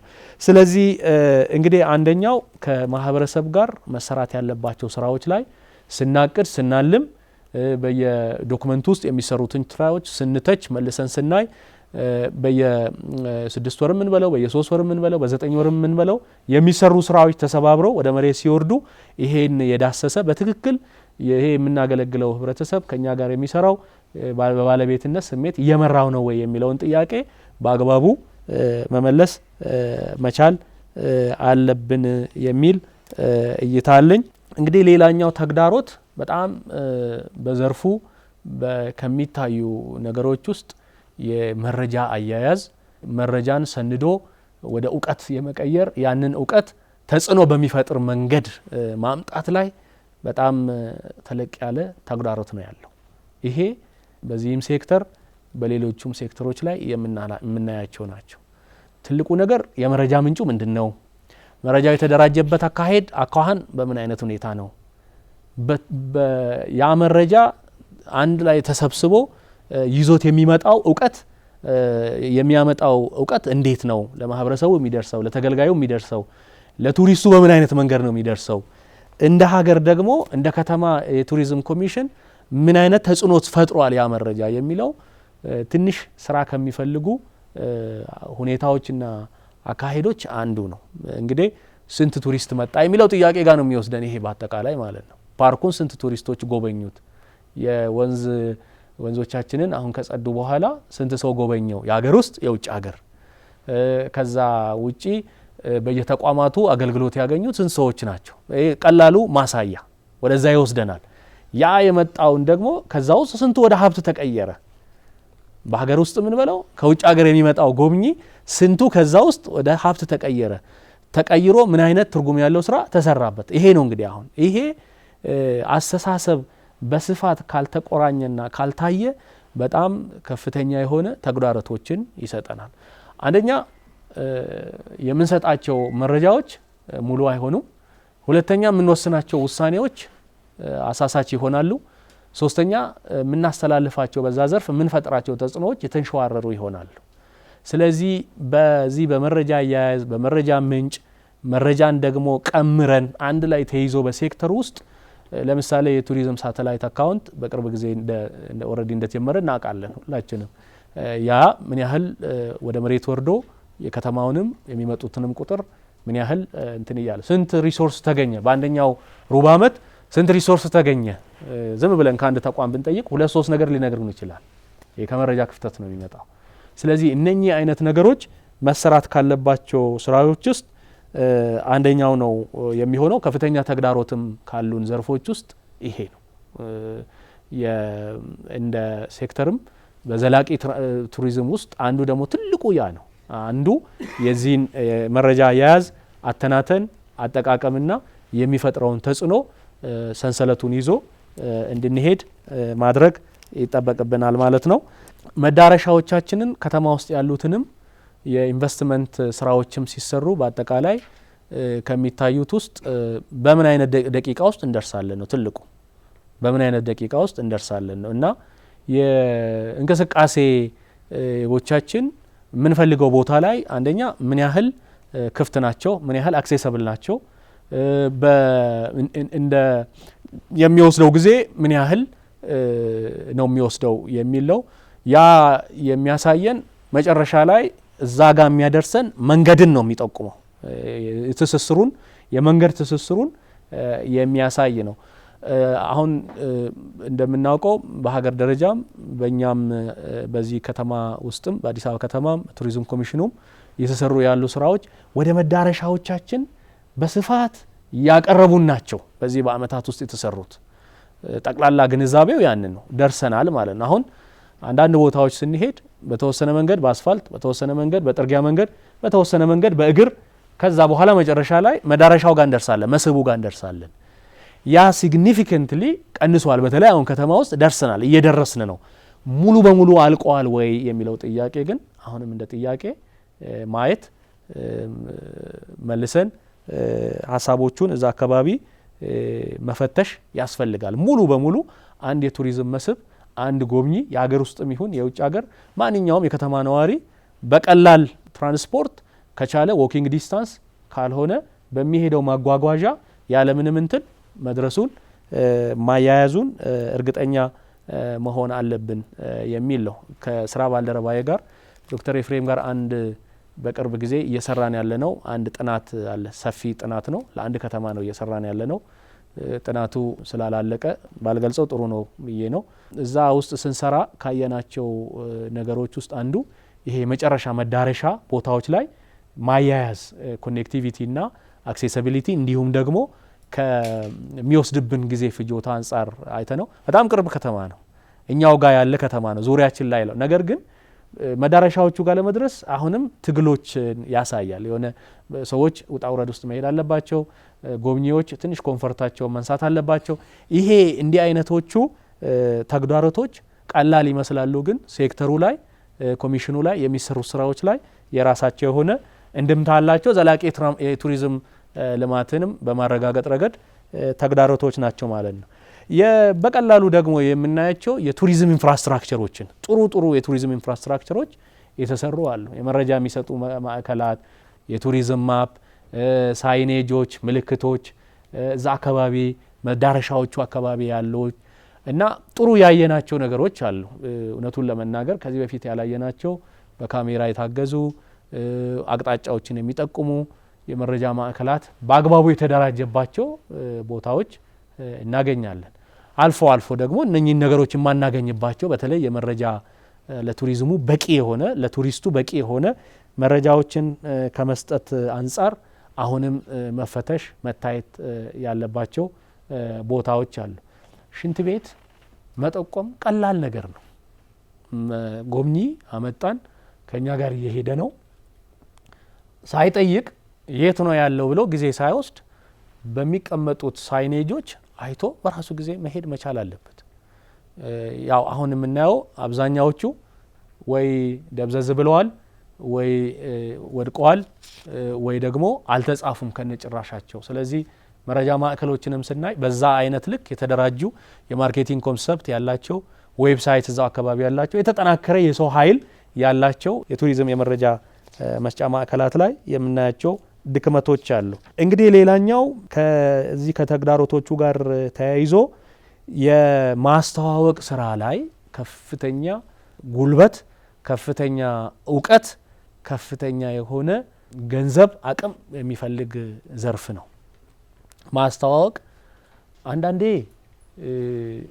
ለምን እንደሆነ ባይገባኝም አንዳንዶቹን ነገሮች ስናያቸው የራሳችን የሆኑ እንግዲህ የኔነት ስሜቱ ቅድም ያልኳችሁ በተወሰነ መንገድ እንትን ካላለ በስተቀር ይሄ የኔ ነው፣ ይሄ ሪሶርስ መሸጥ አለብኝ፣ ይሄን ስሸጥ ቅድም ባልኳችሁ አላስፈላጊ የሆነ የባህል መሸራሸርና እንትን ውስጥ ሳይገባ ያንን የሚያመጣ ጄኔሬሽን ያንን የሚሸጥ ትውልድ በደንብ ማደራጀት፣ ማምጣት፣ አቅም ማጎልበት የሚፈልጉ ስራዎች አሉ። እየሸጥን ነው ወይ? እውነቱን ለመናገር አፌ ሞልቼ እናገራለሁ፣ እየሸጥ አይደለም ያለንን ሀብት በኦንላይኑ ምን በለው እንግዲህ የቴክኖሎጂ አሁን የመጡ ያሉ የቴክኖሎጂ ዘርፉ ያመጣቸው በጣም ጥሩ የሆኑ ምርታዎች አሉ። በዚህ ዘርፍ ላይ መሰራት ያለባቸው አጋዥ የሆኑ በቀላሉ በተለያየው የዓለም ክፍላት ላይ መሸጥ እንደምንችል ኢኔብለር ነው፣ አስቻይ ናቸው። ቴክኖሎጂው ራሱን ችሎ አይሸጥልንም። አሁንም ሰው ያስፈልገዋል፣ የሰለጠነ ሰው ያስፈልገናል። ይሄንን በመሪነት የሚመራ ሰው ያስፈልገናል። የሚሸጠውም የሚያቀነባብረውም የሚመራውንም በደንብ አድርጎ ይሄንን እንዲይዝ ወደፊት የሚሄድ ሰው ያስፈልጋል። ቴክኖሎጂ ብቻ የሁሉም ነገር መፍትሄ አድርገን መውሰድ የለብንም። ትንሽ እዛ አካባቢም እይታዎች ላይ ችግሮች አሉ። ሁሉንም ነገር ይሄን በቴክኖሎጂ ሲባል ሲታቀድም ሲሰራም ቴክኖሎጂ ዞሮ ዞሮ በሰው የተፈበረከ የሚሰራ የሰው የልቀት ምንጭ ነው፣ ሌላ ነገር አይደለም። ያን ግን ስንጠቀም አስቻይ በሆነ መንገድ እንንጠቀመው ነው። ነገር ግን መሸጥ ላይ አሁንም ማያያዝ ላይ ራሳችንን ፕሮሞት ማድረግ ላይ ማስተዋወቅ ላይ ሄዚታንት እንሆናለን፣ ፈሪዎች እንሆናለን፣ ፈራ ተባ እንላለን። ይሄን ነገር እንዲህ ብናገር እንደዚህ ይሆን ይሆን እንደዛ ይሆን ይሆን? ያ ሀብቶቻችን ናቸው፣ ያ የተፈጥሮ ሀብቶቻችን ናቸው፣ የባህላዊ ሀብቶቻችን ናቸው፣ መዳረሻዎቻችን ናቸው። ሰውን እኮ ነው ከቤቱ ቀስቅሰን ናና ይልን ብለን የምንጠራው። ስለዚህ ተጨማሪ ጉልበት ኢነርጂ ፈጥረን መጥቶ እንዲያይልን እኛ ጋር እንዲቆየን ከባህሎቻችን ጋር እዚህ ካለው ጋር መሰጋብር ፈጥሮ የምንበላውን በልቶ ከምንተኛው ጋር ኖሮ ከኛ ጋር ህይወት ዘርቶ ነው ተመልሶ ኤክስፒሪየንስ ቅድም ያልኳችሁ ተሞክሮውን ወስዶ የማይረሳ ትዝታ ፈጥሮ መሄድ ያለበት እነዚህ ነገሮች ሲሰራ ነው። አሁን ስንሸጥም ጎደል ባለ መንገድ ፕሮሞት ስናደርግም ትንሽ እንትን እያደረግን እዚህ ላይ እኔ የከተማውን ኮሚሽን እዚህ ውስጥ ያላቸው የባለድርሻ አካላትንም ሚዲያዎቻችንንም በዚህ ዘርፍ ላይ በጣም ሰፋ ያለ ስራ መስራት አለብን። እኛም በምንሄድበት መድረኮች ይሄንን የምላቸው አንዳንድ ቦታዎች ላይ ስንንቀሳቀስ የተለያዩ ሀገራት ተሞክሮም ስናይ እኛም በተጓዝንባቸው ሰዎች የሚሸጡበት በዚህ ጎረቤት ላይ ያሉ ሰዎች ሀገራት ላይ ስናይ ብዙ ሳንርቅ በጣም ርቀን ሳንሄድ አንዳንድ የምናያቸው ያሻሻጥ የራስን የማስተዋወቅ ሀብቶቻችንን የመያዝ አያያዞች ላይ ትንሽ አሁንም ስራዎች መስራት ይፈልጋል። ያ ምንን ይፈልጋል? የመፍትሄ አቅጣጫ የሚሆነው ቴክኖሎጂ አንደኛው ነው። ቅድም እንዳነሳሁት ማሰልጠን ላይ በጣም መስራት መቻል፣ ራሱን የሚሸጥ ትውልድ የሚሸጥ በቱሪዝም ሴክተር ላይ ባለድርሻ አካል ሆኖ የሚመጣ ተምሮ የሚወጣ በዩኒቨርሲቲ ውስጥ ይሄ የሚሰጡ ኮርሶች ላይ በጣም የመሸጥ ክህሎት ያዳበረ ለመሸጥ የሚፈጥን ትውልድ ማምጣት መቻል አለብን የሚል እምነት አለኝ። ምናልባት እንግዲህ ሁለት ነጥቦችን አነሳና ሀሳቤን እደመድማለሁኝ። ይሄ አንደኛው ነጥብ የተፈጥሮ ሀብቶቻችን ባህሎቻችን አሁን እየተገነቡ ያሉ እየሰራን ያለናቸው ዘላቂ ቱሪዝም ልማት ትሩፋቶች ብለን ያነሳናቸው አሁን እየተወያየንባቸው ያሉትን ሀብቶቻችን እንግዲህ ተግዳሮቶች አንዱ ከሚያመጡበት ውስጥ የከባቢ የአየር ንብረት ለውጥ የራሱ የሆነ ጫናን ይፈጥራል። በተለይ ቱሪዝምንና የዚህ የአየር ንብረት ለውጥን ብዙውን ጊዜ በምርምር ዘርፉም ትንሽ ደከም ያለ ነው፣ እየሰራንበት አይደለም። ፕሮጀክቶችን ቀርጾ እነኚህን ነገሮች በምርምር ዘርፍ በጣም መሰራት ካለባቸው ዘርፎች አንዱ ነው። ከዛ ውጪ በተለይ በሚሰሩ ስራዎች ውስጥ አስቻይ የሆኑ ነገሮችን ከወዲሁ የመፍጠር ስራዎችን እንዲሁም ደግሞ ከሚፈጠሩ ከሚመጡ ጫናዎች ጋር ራሳችንን አዋህደን እንድንሄድ አዳፕቲቭ ማኔጅመንት የሚባለውን ነገር የማምጣት አቅም ስራዎች መሰራት አለባቸው። ካለበለዚያ ከዚህ ከአየር ንብረት ለውጥ ጋርም በሴክተሩ ላይ በእኛም ሀገር ላይ እየመጡ ያሉ ተግዳሮቶች ቀላል የሚባሉ አይደለም። እንግዲህ አንዱ የምንሸጠው አየር ነው። ስንቶቻችን ይሄንን ያው እርግጠኛ ነኝ እናስተውላለን። አንዱ አየር ነው የምንሸጠው። መተንፈስ ወደ ውስጥ ወደ ውጪ ማውጣት ቀላል ነገር ሊመስል ይችላል። ያው ሌሎች ሀገራትን ስናይ መተንፈስ ወደ ውጪ መምጣት ታግዞ ነው፣ በሌላ ነገር ቤት ውስጥ ነው የሚሆነው። ውጪ ላይ እንደፈለጉ እየቦረቁ ጎብኚ እየጎበኘ ነፃ ሆኖ የመጎብኘት አባዜው በጣም አስቸጋሪ ነው። ስለዚህ አንዱ የምንሸጠው አየር ነው። አየር ያ ቅድም እንዳነሳሁት። ስለዚህ የዚህ ደግሞ እየመጣ ያለው የለውጥ በተለይም የአየር ንብረት ለውጥ የራሱ የሆነ ጫና ያለው ለዛ ኢን አድቫንስ ከቴክኖሎጂ ጋር ከማህበረሰቡ እሴት ጋር የሚቀራረቡ ትላልቅ የሆኑ የመፍትሄ አቅጣጫ ሶሉሽን ኤንቫይሮንመንት ላይ የተያያዙ ሶሉሽኖችን እየፈጠር ማንሄድ ከሆነ እሱ አንድ ራሱን የቻለ ችግር ነው። እንግዲህ የመጨረሻ ላይ በቱሪዝም ኮሚሽኑ የአዲስ አበባ ቱሪዝም ኮሚሽን በሀገርም እየተሰሩ ያሉ ስራዎች ከሞላ ጎደል በጣም ከተማውን ኮምፒቲቲቭ የማድረግ ከተማው በዓለም በምስራቅ አፍሪካ በአፍሪካ እንዲሁም በዓለም አቀፍ ተወዳዳሪ እንዲሆኑ ጎብኚዎች እንዲመጡ የማድረግ ስራዎች ናቸው። አሁን ጠቅለል አድርገን ቅድም በየዘርፉ በየሴክተሩ በትናንሽ ከታች እስከ ላይ የተነሱ ከፖሊሲ እስከ ታችኛው እርከን ላይ እስከሚኖረው ነዋሪ ድረስ ያለው የተነሱ ነገሮች ድምር ውጤታቸው ከተማዋን ምን ማድረግ ነው? በዓለም አቀፍ ደረጃ ተወዳዳሪ ማድረግ ማስቻልን ነው። ያንን እንዲመጣ እነኚህ ቅድም ያነሳዋቸው እንትኖች ተግዳሮቶች በተወሰነ መንገድ መሰራት አለባቸው። በየሴክተሩ ሁላችንም የየድርሻችን ሚና አለብን።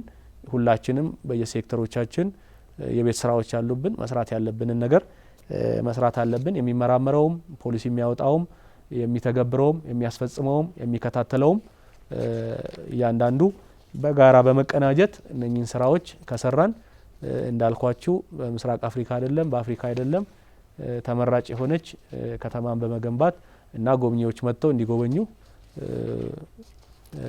የሚያስችሉ ስራዎች ናቸው ማለት ፈልጋለሁኝ። አመሰግናለሁ። ሁለቱንም አቅራቢዎች እናመሰግናለን።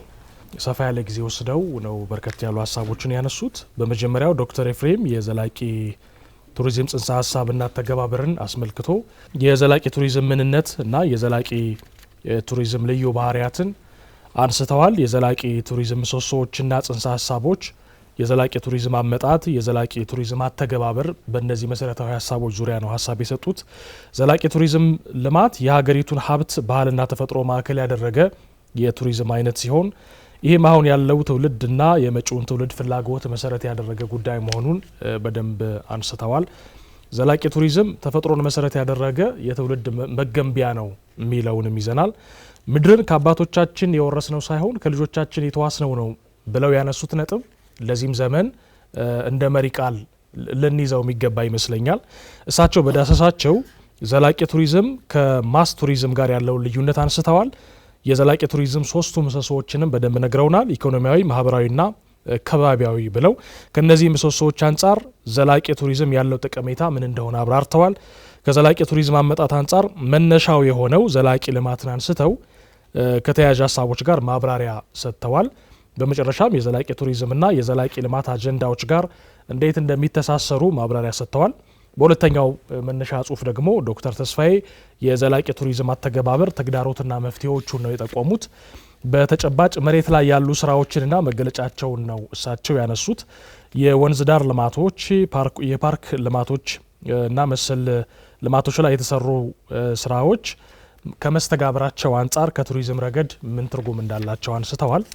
በዳሰሳቸው እንደ መገለጫ በመዲናችን በመልሶ ግንባታ ላይ ለቅርሶችና ለአያያዛቸው የተሰጠውን ትኩረት፣ የቆሻሻ አወጋገድና የቅነሳ ስርዓትን፣ የውሃና ሌሎች ሀብቶችን አጠቃቀምን፣ የመልሶ የመጠቀም ባህላችን በተመለከተ በቱሪዝም እሴት ሰንሰለት ውስጥ የማህበረሰብና የባለሙያዎችን ተጠቃሚነት ከቱሪዝም አንጻር መዋቅራዊ አያያዙና የሴክተሮች እንቅስቃሴ በጥሩ ጎን እንደሚነሳም ጠቅሰዋል።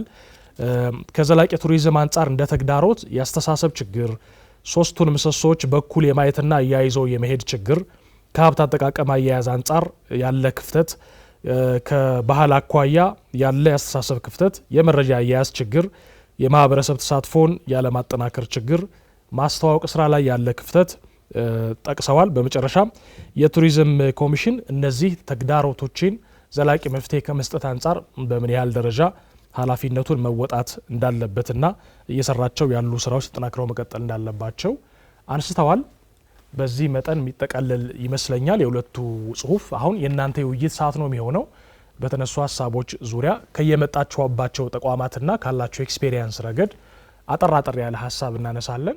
በቅድሚያ በዚህ ትልቅ የፓናል ውይይት ላይ እንድሳተፍ የጋበዘኝን አዲሱን የአዲስ አበባ ከተማ አስተዳደር ቱሪዝም ኮሚሽንን አመሰግናለሁ። ከዛ በመቀጠል ደግሞ ጥናታዊ ጽሁፋቸውን ያቀረቡት የአዲስ አበባ ዩኒቨርሲቲ ጉምቱ ዶክተሮቻችንን ከዚህ ቀደም የምናውቃቸው ናቸው። ዛሬም በሳል እውቀታቸውን በሚገባን አማርኛ በሚገባን ሁኔታ በደንብ ስለ ዘላቂ ቱሪዝም ማብራሪያ ሰጥተውናል። ሁለቱንም ዶክተር ኤፍሬምንም ዶክተር ተስፋዬንም እጅግ አድርጌ በማህበሬና በራሴ ስም አመሰግናለሁ።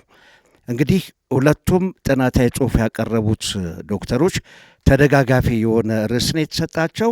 ማብራሪያቸውም የተደጋገፈ ነው። በተለይ በማናጅመንት አካባቢ ሶስቱ ፒላሮች የሚባሉት ኢኮኖሚ፣ ማህበራዊና ፖለቲካ ናቸው። እዚህ በዘላቂ ቱሪዝም ላይ ደግሞ ያየሁት ኢኮኖሚ፣ ማህበራዊና ከባቢያዊ ነው። እነዚህ ሶስቱ ፒላሮች የማይነጣጠሉ፣ የሚመጋገቡ፣ የሚደጋገፉ፣ አንዱ ያለ አንዱ የማይኖር፣ አንዱ ለአንዱ መድህን፣ አንዱ ለአንዱ ህይወት፣ አንዱ በአንዱ ደግሞ ጥፋት፣ አንዱ ለሌሎቹ ጥፋት የሚሆንበት ሁኔታ የተሳሰሩ እንደሆነ በደንብ ለመገንዘብ ችያለሁ። በተለይ ትንታኔ ውስጥ አልገባም። አሁን መዲናችን አዲስ አበባ ከቅርብ ጊዜያት ወዲህ እየሰራች ያለችው የኮሪደር ልማትና የወንዝ ዳርቻ ልማት በእጅጉ የሚያማልል የሚስብ፣ እውነትም ለቱሪዝማችን እንደ አንድ እመርታ ከተማችን ከሌሎች ከተሞች ጋር እኩል እንድትወዳደር የሚያደርግ አሰራር እንደተሰራ የማንክደው ሀቅ ነው፣ እውነት ነው። ነገር ግን አሁን የምናየው ነገር ዶክተር ተስፋዬም በደንብ አስቀምጦታል። ተግዳሮቶች ላይ የሚሰሩ የዘላቂ ቱሪዝም ስራዎች ኢኮኖሚያዊና ምናልባት ገጽታ ላይ ወይም ከባቢያዊ ላይ ነው ፎከስ የሚያደርጉት። ማህበራዊን እያየን አይደለም። ምናልባት ሁለታችሁም ሁለት የተከበራችሁ ዶክተሮች የጀመራችሁት ጥናት አለ እንድታካትቱልኝ የምጠይቀው ማህበራዊውም እንዳይጎዳ እንዳይጠፋ የሚሰሩ የቱሪዝም መዳረሻዎች ወይም የከተማ ኮሪደር ልማት፣ ወንዝ ዳርቻ ልማት እዛው አካባቢ ህብረተሰቡን መልሶ የማልማት ስራ ቢሰራ። አሁን መዲናችን አዲስ አበባ በምሽት ስናያት አውሮፓ ነው የምትመስለው፣ በጣም ዘምናለች። ግን ብዙ ሰው አናይም። ይሄ ምንድን ነው?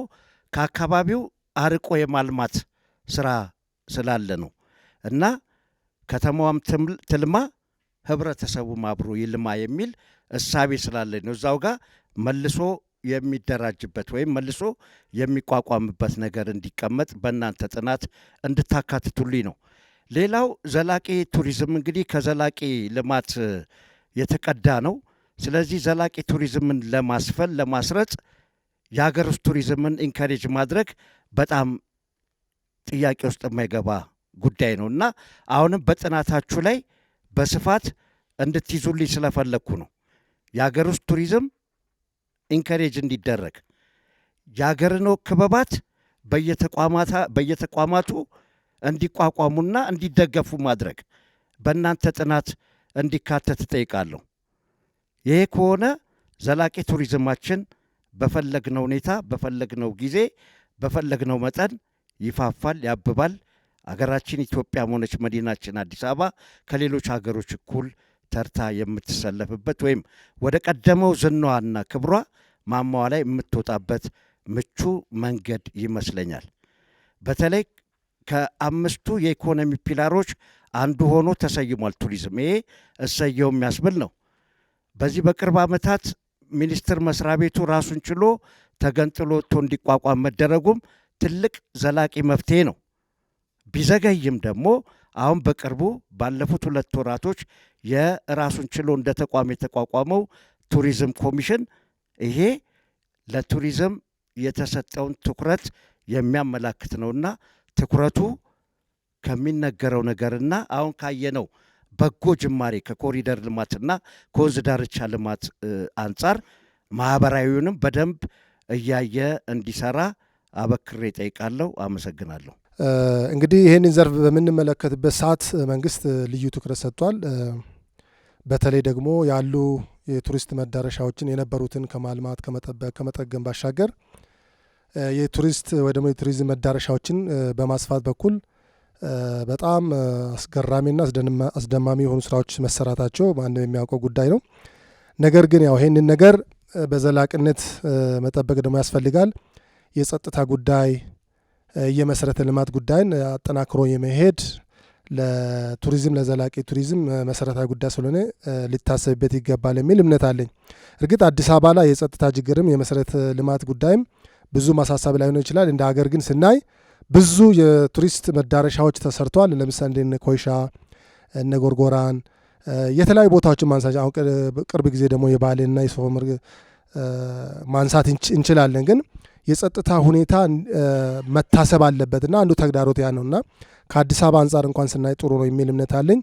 ከዚህ የበለጠ ደግሞ በህዝባዊ ሙቀት ግለትና በመንግስት መሪነት ተጠናክሮ መቀጠል አለበት የሚል እምነት አለኝ። ከተግዳሮቱ አኳያ የማነጻው ምናልባት እንደኔ እይታ የኢትዮጵያን ህዝብ በኃይል ማንነትን ወይ ደግሞ ከባህሪን በሚረዳበት ሰዓት በአንድ ጊዜ የሞቀ ድጋፍ አለው፣ በአንድ ጊዜ ደግሞ ዘንበል ብሎ የመሄድ ባህሪ ያለው ህዝባችን ሳይ ማለት ነው በእኔ እይታ። በመንግስት በኩል ደግሞ የሆነ ነገርን ሆት ኢሹ አድርጎ ያመጣና በማል ደግሞ ይጠፋል። እነዚህ ሁለቱ ነገሮችን አስታምሞ ደግሞ አስተካክሎ መሄድን ይፈልጋል። አንደኛ በህዝብ አመለካከት ላይ ጠንክሮ መስራትን ይፈልጋል። ሁለተኛ ነገር ደግሞ የሆነ ጊዜ ሞቅ ባለ ጊዜ የማስተዋወቅ የህዝብ ጋር የማድረስ ብቻ ሳይሆን በዘላቂነት ስትራቴጂያዊ በሆነ መንገድ ወጥ የሆነ ስራ መስራት ይጠበቃል የሚል እምነት አለኝ። ሌላው እኛ እንግዲህ ኢትዮጵያን እንደምናውቀው በቅኝ ግዛት ስላልተገዛን ብዙም እነዚህ አይነት የቱሪስት አስተሳሰቦች ዘላቂ ልማቶች አስተሳሰቦች የሚወጡ ብዙ ጊዜ ከኛ በተሻለ በቴክኖሎጂ ስልጣኔ ነው ብሎ የራሳቸው የሚወስዱት እሳቤ ነው የሚመጣና የእነሱን እሳቤ መቃወም አይደለም። ወጪ ቆጣቢ ዘላቂ የሆነ አስተሳሰብ ቴክኖሎጂን የመጠቀሙን በጣም መውሰድ መቻል አለብንና የእነሱን አስተሳሰብ ለመውሰድ ጊዜ ይፈጃል። የእነዚህን አስተሳሰብ ለምሳሌ ዘላቂ ቱሪዝም ጽንሰ ሀሳብ እንኳንስ ልታች ያለው ማህበረሰባችን ይቅርና ለእኛም ብዙ ዛሬ እዚህ በመገኘታችን ያገኘነው ብዙ ነገሮች አሉና እነሱ ጋር ማድረስ ይህንን ነገር ለማድረስ የኮሚኒኬሽን ስትራቴጂያችን ራሱ መቃኝ መቻል አለበት። ህዝባችን ጋር እንዴት እንድረሳቸው፣ የትኛውን ኮሚኒኬሽን ቱል እንጠቀም የሚለው ነገር መሰረታዊ ጉዳይ ነውና ሊታሰብበት ይገባል። ሁለተኛ ብዙ ጊዜ በዚህ ዙሪያ ላይ እንኳን የተሰማሩ አካላት የውጮችን ቱሪስቶችን ኢንተረስት ለመጠበቅና እነሱን ለመሳብ ወይ ደግሞ ገንዘብን ሞስት ኦፍ ዘ ታይም ገንዘብን ታርጌት አድርገን የሚንሰራ ይመስለኛል። የውስጥ ቱሪስቶችን ታሳቢ ያደረገ ስራ እንሰራምና ይሄ ነገር በጣም ትኩረት ሊሰጠው የሚገባ ጉዳይ ነው። አንድ ማሳያ ላሳያችሁ ይችላሉና ብሔራዊ ሙዚየም አለን እኛ ኢትዮጵያ ቅርስ ባለስልጣን ግቢ። እውነት ለመናገር ውጮቹ ይበዛሉ ቢል ማጋነን አይሆንብኝም። አንዳንድ ጓደኞችን እንኳን እስቲ ላስጎበኛችሁ ቢል ብዙም ኢንተረስትድ አይደሉና ቅድም ዶክተር ያነሳው ሀሳብ ጋር በጣም ክሊክ አደረገኝና ይሄ አስተሳሰብ መቀረፍ መቻል አለበት። ሁለተኛ ከቋንቋ ጋር ማህበረሰቦቻችን ቋንቋ እንኳን ባይችሉ የሰዎችን ባህል ማስረጽ መቻል አለብን። የሚመጡትን እንግዶችን እንዴት ማስተናገድ እንዳለባቸው፣ እንዴት መጠቀም እንዳለባቸው ግንዛቤ ልንፈጥርላቸው ይገባል የሚል እምነት አለኝ። ሌላው ይህንን የዘላቂ ቱሪዝምን አንዱ የኢንቨስትመንት አካል ማድረግ መቻል አለበት። መንግስት ይህንን በፖሊሲው በስትራቴጂው አካቶ የቱሪዝም ዘላቂ ቱሪዝምን የኢንቨስትመንት አማራጭ አድርጎ መስራት ይጠበቃል። ይህንን ነገር ማስታወቅም ይፈልጋል። ፖሊሲው መቅረጽ አቅጣጫ ማስቀመጥ ብቻ ሳይሆን ማስታወቅም አማራጭ እንዳለ ማሳወቅ መቻል አለበት። ሁለተኛ ከፋይናንስ ድርጅቶች ጋር ማስተሳሰር ያስፈልጋል። በዚህ ዙሪያ ላይ የሚሰማሩትን ፋይናንስ ድጋፍ ማድረግ የውጮችን ካየን አሁን የዓለምን ጂዲፒ ካየን በሶስተኛ ደረጃ ያለው ቱሪዝም ነው። ወደኛ ሀገርም ያለው ጥሩ ምርታ እያሳየ ቢሆንም ከኢንቨስትመንት ጋር ደግሞ ከፋይናንስ ጋር ደግሞ ማስተሳሰርና በዛ ዙሪያ ላይ ጠንካራ የሆነ ኢንቨስትመንት ስራ መስራት ያስፈልጋል የሚል እምነት አለኝ። ሌላው ወጣቶቻችን አሁን ከዩኒቨርሲቲ ተመርቀው የሚወጡት አቅም አላቸው፣ ቴክኖሎጂን መቀበል የሚችሉ ናቸው። ቴክኖሎጂ ጋር በማስተሳሰር ኢቭን ሪሳይክል አድርገው ይህንን ዘር ማሳደግ የሚችሉበትን ምቹ ሁኔታ መፍጠርም ያስፈልጋል። ለወጣቶቹ እድል መስጠት ያስፈልጋል። የባለድርሻ አካላት ጋር ትስስር መፍጠር ያስፈልጋል እና ይሄም ነገር ቢታሰብበት መልካም ነው የሚል እምነት አለኝ። ሌላው ዘላቂ ቱሪዝምን በአንድ ጀንበር አውርተን ወይ ደግሞ ተናግረን የምንጨርሰው ጉዳይ ስላልሆነ በትምህርት ካሪክለሞቻችን ራሱ ተካቶ ቢሰሩ ቢቀረጽ የሚመጣው ትውልድ ቅድም ከዴፊኒሽኑ ደግሞ ከብያኔው ራሱ የወደፊት ትውልድንም ታሳቢ ፍላጎት ታሳቢ ያደረገ ስራ መስራት አለብን የሚል አንድምታ ስላለ የነዚህንም ታሳቢ አድርገን ደግሞ በትምህርት ካሪክለሞቻችን አካተን ጽንሰ ሀሳቡ ጀምሮ ምን አይነት ኦፖርቹኒቲ እንዳለው የዓለምን ነባራዊ ሁኔታ የአፍሪካን ነባራዊ ሁኔታና የራሳችንን ደግሞ ነባራዊ ሁኔታ ታሳቢ ያደረገ ስራ መስራት ያስፈልጋል የሚል እምነት አለኝ። እንግዲህ ሌላው ደግሞ ይሄ ቼንጅ ሬዚስታንስ የሆኑ አካላቶች አሉ። ቼንጅ ሬዚስታንስ መቼም ጥናቶች እንደሚያሳዩት ሰው በባህሪው ያለበት ነባራዊ ሁኔታ ኮምፎርት ዞን ውስጥ ከዛ መውጣት አይፈልግም። ያም ቻሌንጅ እንዳለ ሆኖ ደግሞ ቼንጅ ሬዚስት የሆኑ ደግሞ አካላቶች አሉ። ለምሳሌ በዚሁ አሁን የምታሳዩት በዚህ ላይ ስናይ የአድዋ ድል መታሰቢያ ሲገነባ ምን ብሎን ሲያሩ የምኒልክን ሐውልት ከዛ ሊነቅሉ ነው፣ ሌላ ችግር ሊያመጡ ነው የሚል እሳቤ። አድዋን እኮ ጃግሬ የሆነ ደግሞ ፊት አውራሪ አድርጎ የሰራውን ታላቁን መሪ የት ሊያደርስ ነው? እንደዚህ አይነት አስተሳሰብ ማህበረሰብ ጋር እያሰራጩ እንቅፋት ሲፈጥሩ ነበር።